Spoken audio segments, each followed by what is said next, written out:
Hello and welcome to Boomer Live. We are here to talk about Pakistan versus New Zealand as Pakistan get their boarding pass for the final in MCG.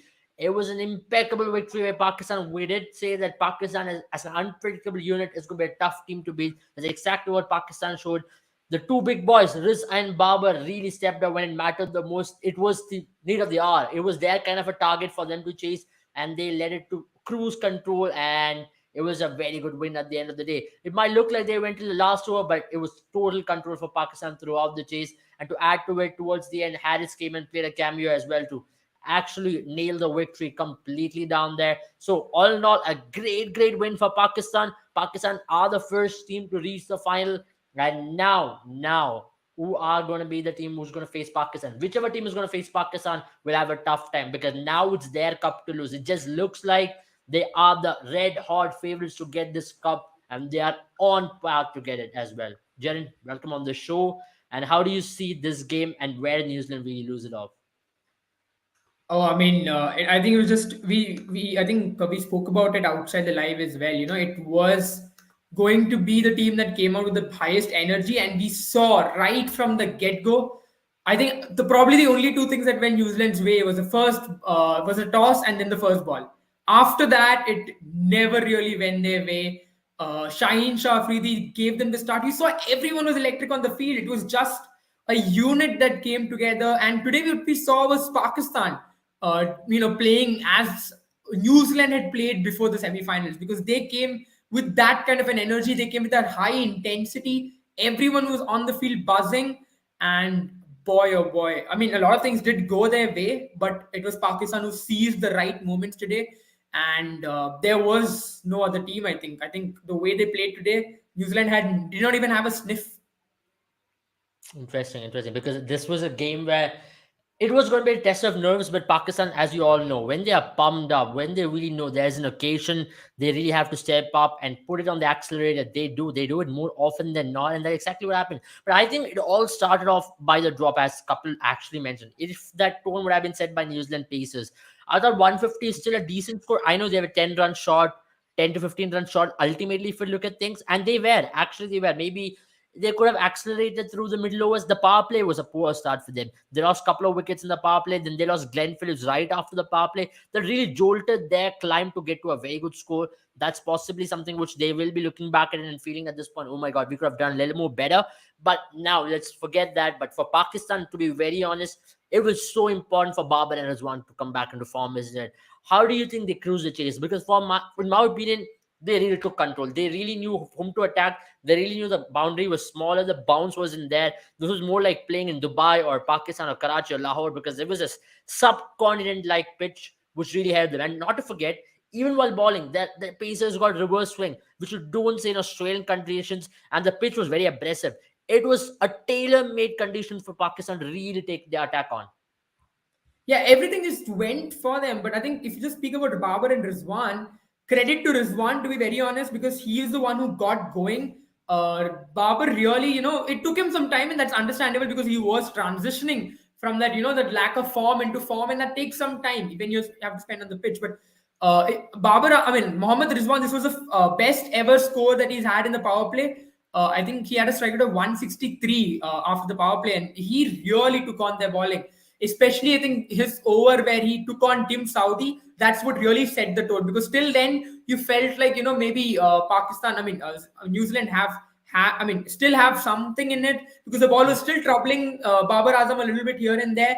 He was just getting going, Babar Azam. Really, some shots were coming from the middle of the bat, but Mohammad Rizwan, when he went after Tim Saudi there, I think that kind of deflated the bowling lineup, and from there on, I did not see, New Zealand fast bowlers or bowlers, to be very honest, have any kind of say in the proceedings. Interesting that you mentioned that. And when we look into this New Zealand's batting as well, I think we should talk about that first up. I really thought Pakistan bowlers were spot on with their legs. They really knew what were the lengths to bowl on this pitch, and they made sure on this slow wicket they did not give anything away. They mixed the pace up beautifully, and they got the reverse. Were you a little surprised the ball was tailing in a lot towards the latter half, because in Australia we don't see that, as I already mentioned. But not just that, the color of the ball, it was a Yeah. brownish color ball, which you have not seen in one day cricket for a long, long time. I haven't seen that kind of that color of ball ever since Zahir Khan was bowling in 2011 World Cup. I think after that 2015, I think is when they introduced the two new balls, and then it kind of we've never seen that happen. T20 cricket, I don't think I've ever seen this happen. Probably you have seen this happen in places like Chepauk sometimes. Even then, it's not as brown as what we saw today. It was white ball cricket from the old, where the ball would get very old, and ball would start reverse swinging. Wakar and Wasim, watching from I think A Sports, would have been very happy seeing that ball. They would have loved to get their hands on that kind of a delivery. And Shaheen Shafridi almost, I think, took years back on Pakistan bowling, where the ball started reverse swinging. I know he did not probably get you wickets as much as Pakistan would have hoped, but it didn't really matter because New Zealand had no answers. And in fact, Jimmy Neesham and Daryl Mitchell were so desperate for runs that they were even taking runs off Mohammad Rizwan, who was standing a little bit behind at the earlier part, and then I think he also stepped up, and then from there on, they really couldn't get boundaries at all. And credit to Pakistan, I think they were able to, and especially you have to consider this as well, able that the rule where you are not allowed to now shine the ball with your spit. You're supposed to shine it with your sweat ever since the COVID came in, and that rule is still stayed. The spit is not allowed anymore, so it's become much more difficult to get reverse swing, and that is where I think it was just credit to Pakistan. You didn't even see that in the second innings. We only saw that in the first innings, which Yeah. is what really went Pakistan's way, to be fair. And I think just credit to them. I mean, it Yeah, was yeah, their match, I to think be that very is there. honest. You have to give credit to them, and not just that. Everyone's talking about New Zealand. I really thought New Zealand really faltered. They still could have made a game out of 150, and they did not take their chance. At their lengths were very bad. They could have been more proactive, at least by bringing in a spinner in the power play, which they did not. Which I was very surprised as well. When Yeah. two right-handers were batting, they could have possibly tried to bring in a Sandner. Do you think they missed a trick right there, where when things were in their control, where they could have possibly taken the attack on, they really missed the chance? I think New Zealand really lacked the energy, especially after that. I really like the energy in the first innings when they made that comeback. First innings, I felt like they looked good, but as I said, Abel, after the Saudi over, they really looked deflated, and I felt, you probably bring in Ferguson. I think that's the over you should have brought in Santner, because Ferguson with that extra pace really helped New Zealand get. I mean, not New Zealand. It really helped Pakistan to continue that momentum, because on that wicket, you saw Pakistanis when they were giving pace. Some shots were being played by Daryl Mitchell, for instance. But the moment they reduced their pace, you saw that it was getting difficult for them. And I think, to be frank, I think that's where Mitchell Santner should have been brought in, because both the spinners did ball well. And Yeah, I mean, I think you're right. That's where Mitchell Santner should have come in. A wicket there could have been the possible way to go forward, because Mitchell Santner did trouble Mohammad Rizwan. There was that one decision that extra bounce on the DRS went Pakistan's way, but you saw that initially he was troubling them a little bit.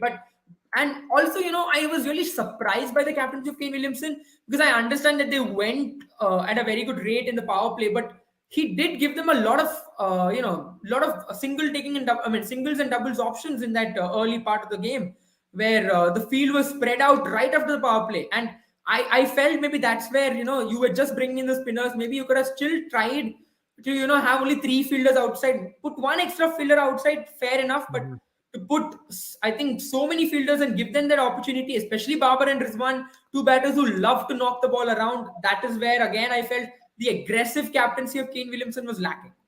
Yeah, when the moment, if I remember the moment Netherlands had defeated South Africa, I was like, now it's going to be an India Pakistan final. I just had that hunch. It had to happen, because the moment you give that sniff to Pakistan, they are going to make the most out of it. And if you give a sniff to any of the teams, I believe, and especially a team like Pakistan, they will pounce on it, and they're really making the most out of it. You can't say it's been lucky. I mean, if things are meant to go your way, you take the opportunity, grab your opportunity. That's why you don't, when you don't make your own opportunity, at least when things are made for you, make the most out of it. That's what Pakistan has been doing, and they've And been doing beautifully right now. to be very And that's why, frank, in my opinion, even if it's an India-Pakistan final, I think it's going Pakistan who will start as favorites, and I'll give an 80% chance for Pakistan to win this cup, even if it's an India-Pakistan final. I know it's going to be hurting a lot of Indian fans, but it is what it is. I think Pakistan are looking like the team to win this cup. It is now Pakistan's cup to lose from here on. To be very honest, they have reached this I far. said it yesterday, able to you. If Pakistan win today, they will be the favorites going into the day. They will believe, and they believe, that Kudrat ka Nizam, I think that's what they call it. It's working magic here, And I'll put some stats out there. New Zealand's had their worst ever power play today. New Zealand's had their worst. New Zealand dropped 3 catches in the whole tournament. They dropped 4 today. Almost some of them have half catches. New Zealand missed runouts today. They did not get going in the power play, and I mean they only lost 4 wickets, and to still end up at 150, that was just bad. 15 overs, they had 7 wickets in hand. I expected them to get to 165, and they should have. That's where they really let the momentum slip out of their hands, because that is what you expect this New Zealand team to do. You expect a New Zealand team, I think they were short 15-20 runs, and then the power play, they gave away 15-20 runs extra. And you don't give away 55 runs in the power play when you only have 150 to defend. And uh, I mean, we also have to talk about Devon Conway behind the stumps, because maybe I think they really missed a specialist wicket-keeping batsman today.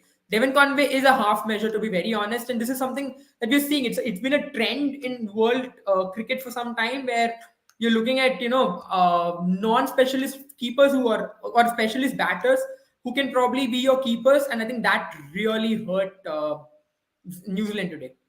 Absolutely. I personally think the same, to be honest. I know it was a tough grab out there, getting Babar Azam's edge when he was on nod. But to be very I honest, mean, there have been I'm not even several talking other about the mistakes as Babar well Azam which he did. grab. I think the Babar Azam grab, I can still understand it's a 50-50 chance. I mean, to be very frank, good keepers would have taken that, because you have mittens on. It is much easier for a slip fielder to take that catch. But here's where I really was upset with Devon Conway. He missed a lot of chances behind the stumps. There were so many Exactly like that. chances, especially when Mohammad Rizwan went. I think it was 21 to win of 18. That is where New Zealand could have really, really taken the game back, because it doesn't matter at that stage how many wickets you have in your hand. I felt Shan Masood being sent ahead of Iftikhar or Shadab Khan was an error. That could have really cost them. He's had a career average of, I think he's had an average of 115 in this whole tournament. You don't Yeah. send a player like that when you have 3 overs left. That was just an error. I was surprised Matthew Hayden sitting in that dugout sent him out. Maybe it could possibly be because Maybe, of Sandner bowling from one end just to use that angle, take him on to the square. That's yeah, the I only mean, but possible justification I can also, it find. could also be the fact that he's been their short batter. But you could have sent someone, and you could have sent Mohammad Nawaz in and said, you know what, this is your time, go smash. You get 2 boundaries, and then suddenly you are in the hunt. I mean, he's played an innings of 3 out of 4. If not for Mohammad Harris, he could have been that letdown for them. But then what happened is, Shan Masood was struggling, and Devon Conway slipped. I mean, Devon Conway did not remove his gloves. He had both the gloves on. He couldn't grab the ball that died on him, and then Shan Musu took a single, a bye, and that really went. And then Mohammad Harris came in and smashed a boundary and a six. These are the kind Yeah. of things that change the game. Truly, and I also thought behind the wicket there were a couple of occasions where they could have really put the pressure on in the Pakistan, especially when it was getting very deep. And even that ball with Sandner ball, which missed everything, you would have got that as a dot ball going into the last over, 5 runs, Yeah, anything would yeah, have been possible. With this Pakistan team, they can be faltered under pressure. When you put them under pressure, that's when they falter. I also thought another thing, Sandner should have been used a little earlier. I thought the over which Lockie ball, that's where Sandler could have been yeah. used, because you've often seen a spinner bowling in the 19th or 20th over doesn't really work. The best opportunity for you is to use him just before those two penultimate overs, then see how things go from there on. And Sandler And could have possibly given away maybe 1 run and seen where things would have gone from there on. And I have nothing else to say, but it was Kane Williamson was not looking himself today. He was under pressure. He yeah. was looking very jolted at that point.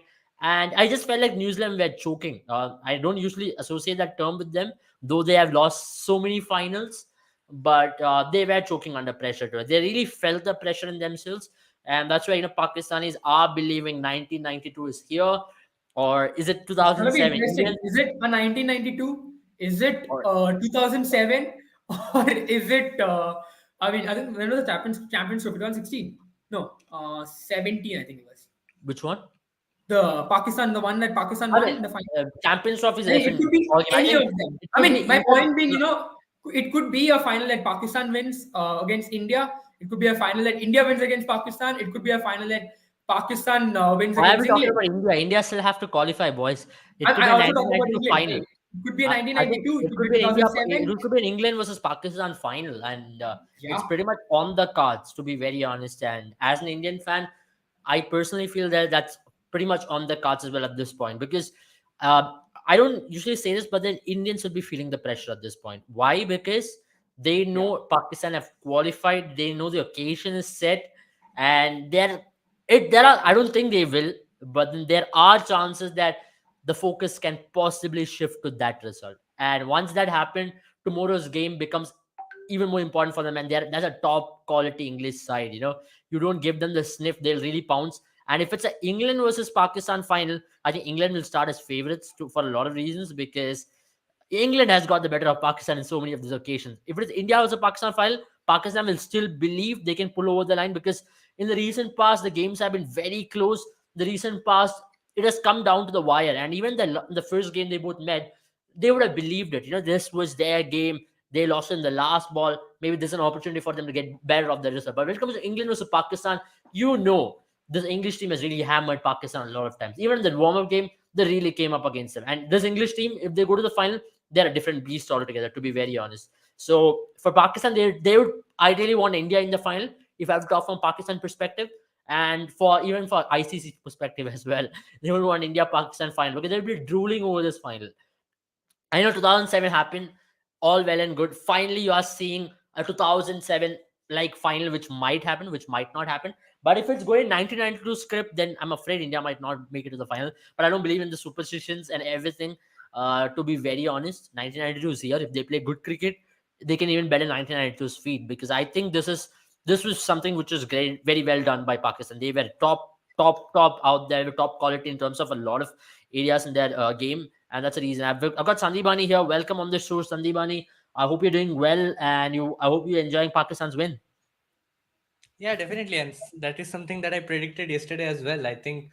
And we are on course for a 2007 repeat of the 2007 T20 World Cup finals, if India You're qualifies giving tomorrow as goosebumps well. So already, Sandibani. The moment you said 2007 to the World Cup final, I was very small. I remember this final being happening, but I was not very aware as to, okay, what is the magnitude of this big occasion and everything. Now, when you realize it, oh my god, it is big. It is big. 90,000 MCG filled, and the biggest of it all. Who would have imagined this? This is like a dream final for everybody. When you talk about the two biggest oppositions in sporting history, this is bigger than Madrid versus Barcelona, in my opinion. And that is where it is going to be. Good. yeah, and Pakistan finally have qualified for the finals of T20 World Cup after I think 2009, where they eventually went on to win it against Sri Lanka in the finals. So they in between they lost three semifinals, two against Australia, one I think with whom against Sri Lanka, I guess, in 2012. So finally, Pakistan went on to win a game, win a semi-final, and come the situation, Babar Azam and Mohammad Rizwan, yeah, they came to the party. I mean, a 100-run stand, and I think the stage was set. The bowlers did bowl brilliantly to restrict New Zealand to 154. I think again, Kane Williamson and Devon Conway never really got going, and the innings, there was no foundation in the innings, and a rare failure from Glenn Phillips and Finn Allen saw the New Zealand team actually struggle in that middle order. And once you needed number 5, number 6 to step up Yeah. in the all important semi-final game, I think Daryl Mitchell really played a very important knock of 50 half century that sort of brought New Zealand to a total of respective to a total from where they could fight. And if they would have fielded like they have fielded in the group stages and I mean the Super 12s, I think they could have made a match out of it. If they could have that drop catch from Devon Conway, and then there was another drop catch, simple drop catch from Mitchell Santner of Mohammad Harris. 2 wickets at, I mean, Babar Azam, if you could have got Babar Azam early on once again, I think Pakistan would have been under extreme pressure chasing 155 in a knockout game. And moreover, even with 31 needed of 29 balls, 30 balls in the last 5 overs, if they could have got Mohammad Harris at that point, I think they could have somehow got back into the game. They really got back into the game once they got the wicket of Mohammad Rizwan with 21 needing of the last three. Anything could have happened because it's a knockout game. There was high pressure on Pakistan as well, and two new batters were at the crease. But once again, Mohammad Harris proved his why he is so Muhammad Harris proved why he has been so instrumental in Pakistan, why he has been the impactful player in the team. Yeah, Once yeah, again, he's was very clever in smashing Lockie Ferguson for two boundaries in that 18th over, and from there on, Pakistan it was just meant to happen for them. But New Zealand will be very disappointed. A game where you can always say that again, yeah, some instance of choking on the field, especially because we could see that there was nervous tension on the field.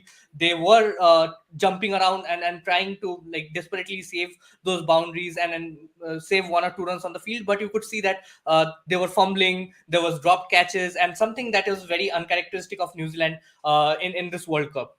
So a very uncharacteristic game for New Zealand. The Pakistani bowlers stepped up. Babar Azam and Mohammad Rizwan stepped up when it mattered, and Pakistan ran into the finals. absolutely. I think we'll I pull out mean, some stats from here on that's what's to so understand. interesting about all of this, right? Yeah, I think Everything that we'll we talk about that partnership as well because that's something which we'll talk about as we are on course. If you look at Mohammad Rizwan, he's played a beautiful knock. He played according to situation. This was a occasion set for a Riz Babar like chase. 150 odd in 20 overs on a pitch which is not that quick, on a pitch where you don't have to face 150 clock ballers, and the ballers were really spreading it out there. I don't know if it was the pressure or whatever it was. New Zealand really faltered from their plans. And that's something which you don't expect from a team who's been very clinical. They do basics so right. And today they did not do that right. That's one of the reasons why they lost the match. And I believe that's a basic reason why they lost the match. Your thoughts, Darren, on that? Because that partnership of 104 odd runs, that just took the game away completely. The moment they had 50 runs partnership in 6 overs, they set the tempo absolutely on course to win that. From there on, there was only going to be one winner, and it was just Pakistan. Unless something really dramatic where Pakistan would have really lost it, isn't it? Absolutely. And I mean, if you look at this graph right here, I mean, it might not just tell you how much impact they had, but what went their way was the fact that that's what Babar and I think Babar and Rizwan, their partnership isn't as orthodox as I mean, probably not what you expect as a norm when it comes to T20 batting, because I mean, frankly, you want batters. Maybe the partnership that you expect is the kind of partnership you see in with Hales and Butler. That's what T20 cricket is all about right now. But what this team does, and what these two can really do, is chase these kind of targets down with exceptional efficiency. I mean, you saw the way that they chose the deliveries they wanted to go after. They did not make mistakes where rookie mistakes where they wanted to dominate and let go of the momentum. Neither did you see them choose, I mean, go after the bowling and make rash decisions by playing the shots in the air. In fact, I think in their partnership there was not one six hit. Everything was boundaries. So we did not even see them play shots in the air, or they didn't try to force the issue. They played their natural cricket, natural game. And that is where this pair is so dangerous. They don't give you an inch when they are on form, on par, and on these kind of targets. If you give them an inch, they can really take it away from you. I mean, I was really Absolutely. afraid for a moment that they would chase this target without losing any wickets. Oh yeah, that would have been deja vu of 2021 where they chased 152 against India for no loss, and that would have And been I that would think have been when a they are good one. chasing somewhere in between 150 to 160 or 140 to 160, I think such a pitch where it is not very difficult to get going. Like I mean, once you are set, you can just play those shots, and they did not take any risks. And I think this is a template sort of a knock for Babar Azam and Mohammad Rizwan. They excel in these sort of chases, and they have done so for the past 2-3 years in Pakistan cricket, and hence even after so many failures, Pakistan keep on persisting with them at the top of the order. And yeah, that is why I think they did not go with Mohammad Harris to open the innings, because it would have been very difficult for Babar Azam coming in at number 3 to add up. Today he was lucky, obviously lucky. He got that chance early on from the miss of Devon Conway in Bolt's Mhm. first over itself. So he was lucky in that in that phase, but after that he just did not give any chances. Neither did Rizwan. Rizwan played a Rizwan sort of a knock, and Oh, he he looked did. to be on course of finishing the game Yeah. until and unless that You incident know, happened. this would have been totally different kind of a chase. The pressure would have mounted on them if this was at least 170.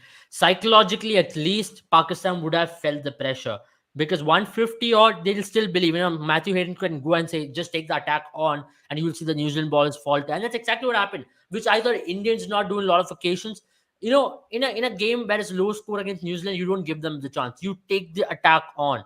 That's the only way to win the big occasion. I even tomorrow, I'm just talking from an Indian perspective, if you have to win a big game, you have to take the attack on. The big games are always won when you play fearless game, and that's what Pakistan did. I love the fact that Pakistan went on to play fearless. They knew what was exactly what was the need of the occasion, what was the need of the situation. They did not have to. I know if they would have gotten out of that stage, of course they would have been under a slight bit of pressure, but they knew the moment they hit couple of boundaries, and if they get a run rate close to six after the power play or close to seven after the power play to chase, they know they'll be in cruise control mode. They can chase them with ease. And I also thought another thing about Babar Azam was he was targeting and he was scoring boundaries at will today. He knew when to score boundaries. He looked so effortless. That's a positive sign for Pakistan going into the final. And I think whoever is going to face Pakistan in the final, now Pakistan are almost there to win the World Cup, isn't it, Sandeepani? Because they're almost 80% of there to win the World Cup. I think whoever will come to face them in the final, they'll be a second favorites.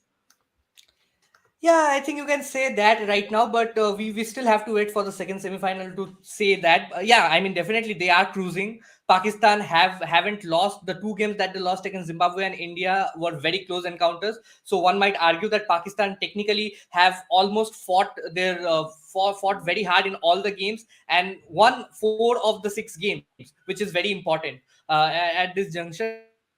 And they have won all the knockout games that they faced. So they are a team that are sort of excelling at the right time, peaking at the right time. Shaheen Shah Afridi another 2 wickets today, so that gives him 9 wickets in the last three games after picking up just 1 wicket in the first three games. So he's coming on to some form as well. And with Shaheen Shah Afridi, you have the support of Naseem Shah, Haris Rauf, and Mohammad Wasim. It's a fearsome quartet, followed by Shadab Khan, who has been in very good form with the ball as well. So it's one of the best bowling teams in this competition. And with the bat as well, the players have stepped up when they needed to. When the middle order needed to step up, they did. Iftikhar Ahmed scored when he needed to. Shan Masood came in when he needed to. Tonight, they needed their experienced players, their openers to perform, and Babar Azam and Mohammad Rizwan came to the fore.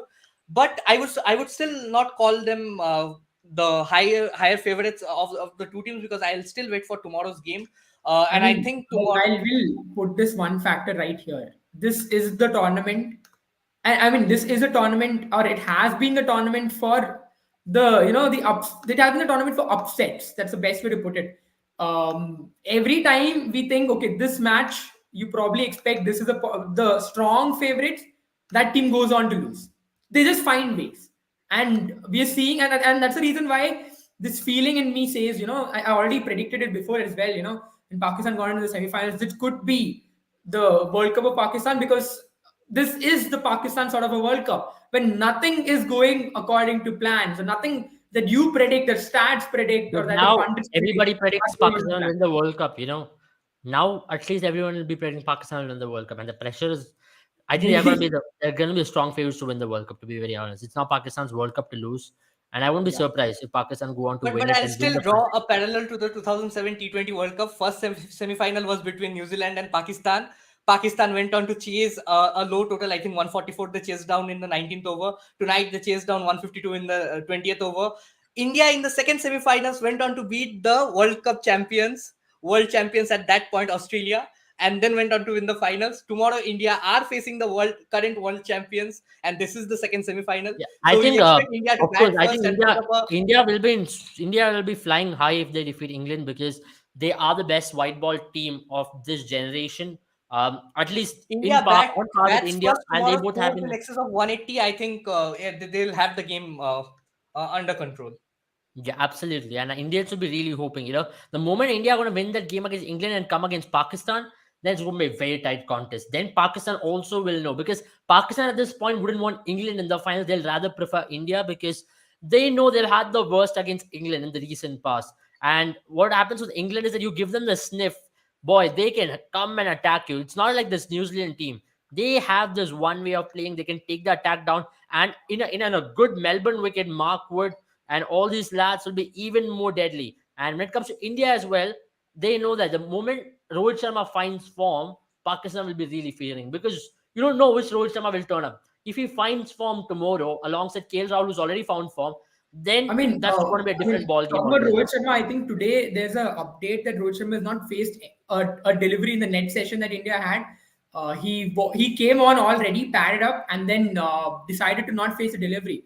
So that is some bit of a concern for Indian team. All for the Indian fans, those of you who want Rohit Sharma to perform well, because it obviously means that, because it's not like he decided to skip it or it was a part of the process. It's something he was ready to do, but maybe when he walked on to bat, he felt something was off, and that is a very disconcerting news for Indian And today, fans. remember, Virat Kohli got hit and he was out from the nets. And as per reports, he's fit to play tomorrow. But then that's Yeah, another let's concerning just news. hope that both the players bring their best are saving their best for the semifinals tomorrow. And I think, yeah, they can skip. And then I think they should completely rest right now, because the game is just tomorrow. We don't want any sort of freak injuries happening tonight or probably before the game tomorrow. So all the 11 players that played in the last game should be fit enough to play tomorrow's game, and probably Dinesh Karthik as well. And Dinesh Karthik's record against Sam Curran is impeccable: 28 balls, 64 runs, and one dismissal. And one of the reasons why you can use Dinesh Karthik against Sam Curran, and also considering the shorter boundaries on the square, where he'll play those sweep shots against Sam Curran, which I think will be very effective in that game tomorrow. Very interesting how India will go about it, and I have a feeling that India might try to go in with the Dinesh Karthik, but then again, today as we're talking, you don't want your wicket keepers to be making mistakes. The moment you make one mistake against England, it can come to haunt you big time. So who's a Yeah. safer keeper? I'll still go for Rishabh Pant, the safer keeper. And when it comes to batting depth as well, it gives you a little bit more stability with Rishabh Pant in it. It gives you a little bit of batting stability or depth or whatever you can say. But the interesting thing is whether Akshar Patel is going to play. I think we'll talk about it later on in our live. Today we'll just talk about Pakistan and England, because that's the big news out there. That's a big result. Because one other thing which I personally felt was New Zealand were really taken aback by that first over spells by Shaheen Afridi, because Finn Allen, who expected to be the aggressor up top, really set the tone for Pakistan. Jen, I want to ask you this, because noting that's where the game really changed for New Zealand, because the moment Shaheen Afridi picked up the first wicket, you knew Pakistan are on top, because that's when you give Pakistan the sniff. If you'd have at least played out the first over, because Finn Allen has got the power. Finn Allen can always catch up. But then New Zealand wanted to set the tone. Pakistan also wanted to set the tone. So that's where Pakistan got the edge. Yeah, I think Pakistan is is a team which you probably would see. You probably would expect that they would be the team to struggle when put under pressure, because New Zealand is a team which is able to make a comeback. But what I really think, that at this point in time, if you look, if Finn Allen had gotten going, we saw what a good power play can do to a team. But Finn Allen got going. I mean, if Finn Allen got going, New Zealand would have ended up at a very similar score, and probably would have ended up getting somewhere around 20 runs more in that power play score. But because they didn't get going, because he didn't get going, I think that 20 runs, they fell short by 20 runs, and from there on, it was really going against, you know, their whole narrative, where New Zealand wanted to push the pedal and score a very good, make a very good score, because he's been instrumental whenever he's played well. They've looked like a team which would score 180, 150, 160 plus. But because when he did not get going, he struggled. He struggled. They all struggled, and that's where for example, Devon Conway also, I felt he could have been that player to really make sure that Babar Azam would push Mohammad Nawaz and I would say also Shadab Khan back, because he was a left-hander. He's got a very good average against finger spinners. But because he also got out right at the stroke of the power play, they were even more confident to bring in Shadab Khan and Mohammad Nawaz. So I think those two wickets going into were really helpful for Pakistan. That set the tone. From there on, it was much difficult, because then New Zealand have to have that period of rebuilding. That is where it really hurt them.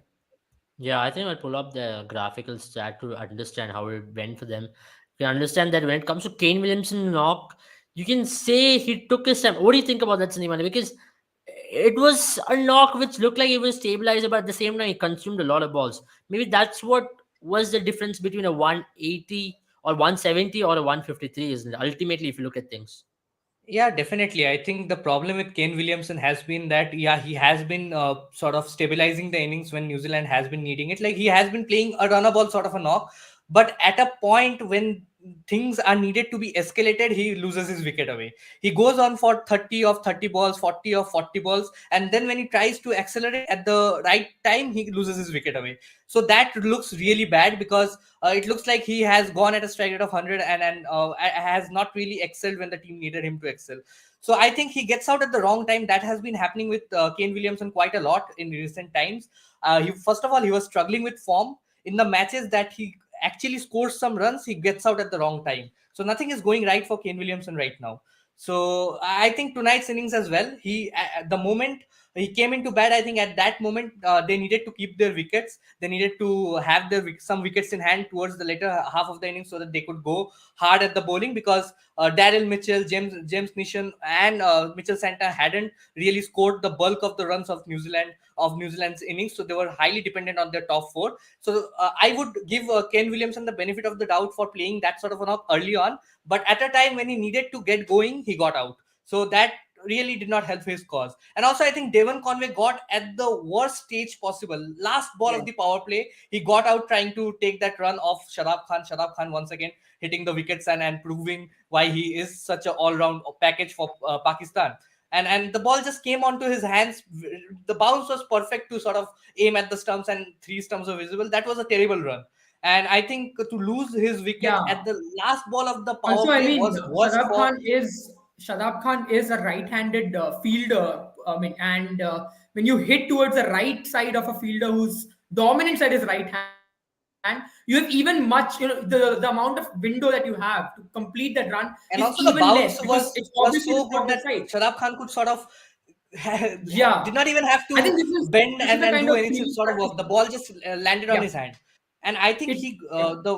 the time at which Devon Conway got out was really wrong, because right after he got out, Shadab Khan and Mohammad Nawaz came into ball, and we had seen how Devon Conway had taken on the spinners against Australia, and that Yeah. provided New Zealand with the boost that they needed in their innings against Australia, and they went on to score 200. But tonight, he got out at the wrongest time possible, and then Glenn Phillips did not get going tonight. He had a off day. He has had a poor record against Pakistan that continued for him tonight.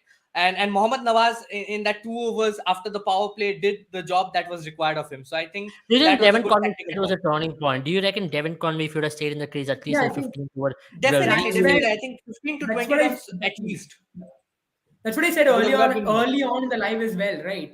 That I think Babar Azam, if the only reason why Shadab Khan or Mohammad Nawaz did not ball in the power play, from what I understand, is because I think around the third over or so the ball stopped doing a lot. I think Shaheen Shafidi was trying to swing the ball. Naseem Shah didn't seem like he was swinging the ball. Harris Roth didn't seem like he was swinging the ball. So I expected Mohammad Nawaz to come in and ball, but the only reason why he did not come into ball, especially against someone like Finn Allen, we had this discussion as well. Only reason I saw is because Devon Conway was on the non-strikers end. And Babar Azam, we know, is someone who likes to play safe cricket. If Devon Conway had played 2 to 3 overs more, and even if he had scored, let's say, a runner ball, 25 of 25, let's say that's what his score was by the eighth over, I really felt, that would only make Pakistan, I mean, Babar Azam's decisions much more difficult, much more trickier, because it would mean he had to push Shadab and Mohammad Nawaz further and further. And also, I Um, think Shadab and Mohammad Nawaz like wouldn't have come. Yeah, rightly mentioned. They wouldn't have come to ball if Devon Conway was at the crease, because. And also, even if they came to ball, Shadab Khan has operated really well against the left-handers as well in this tournament. But I think Devon Conway would have really gone after the bowling. Like we saw that Finn Allen was trying to get going against Shaheen Shah Afridi. We predicted that yesterday, and I think we sort of predicted that if Devon Conway can get through this power play stage, he would go on to score big. So real wrong Mhm. timing for New Zealand. I mean, it was that sort of a day for Devon Conway and New Zealand. It was a very this was not the New Zealand that was playing in the Super 12s. They did not finally turn up. They were the best fielding side if you even consider the I impacts mean, in I the think we Super can 12. just look at how they progress to understand, where they really faltered ultimately. If you look, Pakistan's power play batting is the ultimate difference between these two teams. Because if you look on other stages, New Zealand have had the better of them in some stages, and towards the death, of course, New Zealand had a better flourish. But ultimately, the power play batting, when New Zealand lost 2 wickets and they were just 39 odd runs, that was the difference. And if you look, 16 runs difference between Pakistan and New Zealand is the ultimate deciding factor in this game. And you reckon this is where the game was won in Pakistan? Yeah, I think for me, I mean, just going back to it again, when you have 150 odd runs to chase, you cannot, give 53 odd runs in the power play. It's 6 overs. You've not, I mean, and the team is scoring at 9 runs per over. You have to also look at it in terms of what goes in the mind of the batters or the ballers in that particular innings. I mean, in case of New Zealand when they were batting, you would say that a decent job to come back from 38 for two after the power play, because power play was the easiest time to score runs, especially I think after that second over or so the ball stopped doing anything, and that's where you felt and I mean I was a bit surprised that Tim Southee didn't get any moment whatsoever off the ball. Trent Bolt was able to make the ball move, but Tim Southee, maybe I felt, I know he tried a lot, maybe, but I felt he switched, towards that slow cutters way too early. He could have tried a lot more things, because on these kind of pitches, which is dry, something that I felt New Zealand bowlers didn't try at all was the cross seam delivery. The cross seam delivery can be that one tricky ball, because some what happens on these delivery on these pitches is when it hits off that softer side, the shinier side, it can really skid off the surface. It can surprise the bowlers. Maybe that's something that Ferguson could have tried. I didn't see him try that at all. I saw him again going back to the cutters a lot more. And Hmm. Tim Southee is someone who's done that well in IPL. I've seen him do that in Chinnaswamy Stadium, where Yeah. you've seen that ballers don't get any assistance, but he's been able to ball those cross seam deliveries, and when it hits the seam, it climbs on the batters.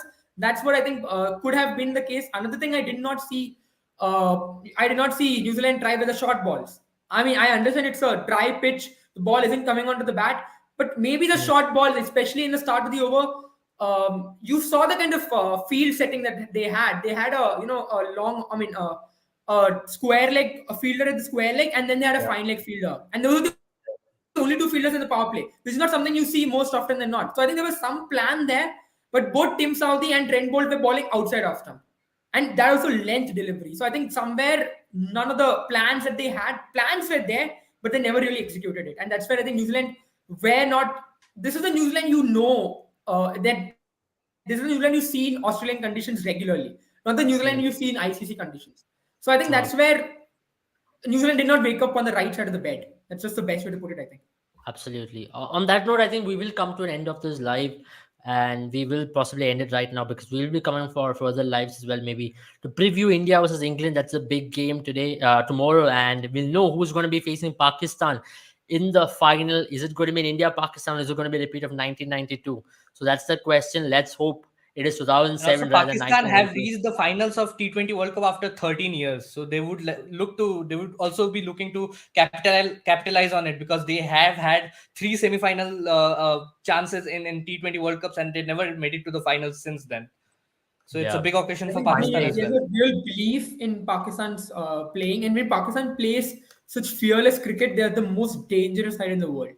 They're Yeah. world beaters when they play this kind of cricket. And right now, the brand of cricket they're playing, I think that was the difference after all, wasn't it? Because New Zealand took some time to get used to the semi-final. They were a bit, measured in their start, but Pakistan just came out fighting. They've played a fearless cricket, and the brand of cricket that they played, and that's the reason why New Zealand were taken aback. I was watching Crickbus live today, and Ajay Jadeja made this point where the team that comes out fearless, if a team comes out fearless, if the either of the two, you would expect them to take the momentum. And I know New Zealand did have that intention, but once Finland's wicket went, they didn't have the player to really play that brand of cricket. While Pakistan, I think everyone was looking pumped. Even Mohammad Nawaz had a very good game.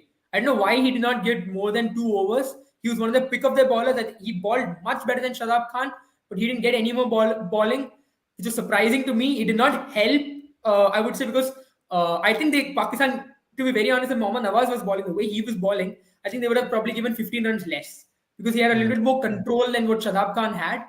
mm, But it did not affect them. Maybe if Pakistan had lost this match, we could have spoken about it in much more in a much more, with much more focus, because that didn't happen. I think overall, lot of things went Pakistan's way. Lot of things went A Pakistan's lot way, of and things. that's why And I also feel, New Zealand were a little very poor as well yeah. in terms of their tactics, in terms of their approach to the game as well. Having said that, guys, if you haven't already downloaded the app, download the app right now. It's there. Link is in the bio. So click on the app, download it, and also pick play and win with Boom 11. This is your opportunity to make the most out of it. You got two big games to go in the World Cup and the big finale, of course. So there are a lot of exciting prizes awaiting you. So do not miss out on this opportunity and have a good time. All of you will be back in some time. Bye bye. Bye, you guys. Bye bye, guys.